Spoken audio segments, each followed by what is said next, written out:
ابو سعید رضی اللہ تعالیٰ عنہ سے حضور صلی اللہ علیہ وآلہ وسلم کا ارشاد منقول ہے کہ حق سبحانہ و تعالیٰ کا یہ فرمان ہے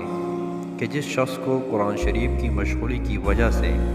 ذکر کرنے اور دعائیں مانگنے کی فرصت نہیں ملتی، میں اس کو سب دعائیں مانگنے والوں سے زیادہ عطا کرتا ہوں، اور اللہ تعالیٰ کا کلام کو سب کلاموں پر ایسی بھی فضیلت حاصل ہے جیسے کہ خود اللہ تعالیٰ کو تمام مخلوق پر۔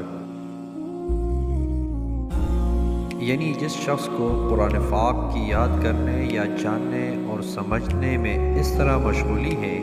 کہ کسی دوسری دعا وغیرہ کی مانگنے کا وقت نہیں ملتا، میں دعا مانگنے والوں کے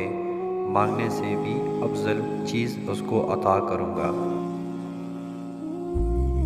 دنیا کا مشاہدہ ہے کہ جب کوئی شخص شیرینی وغیرہ تقسیم کر رہا ہو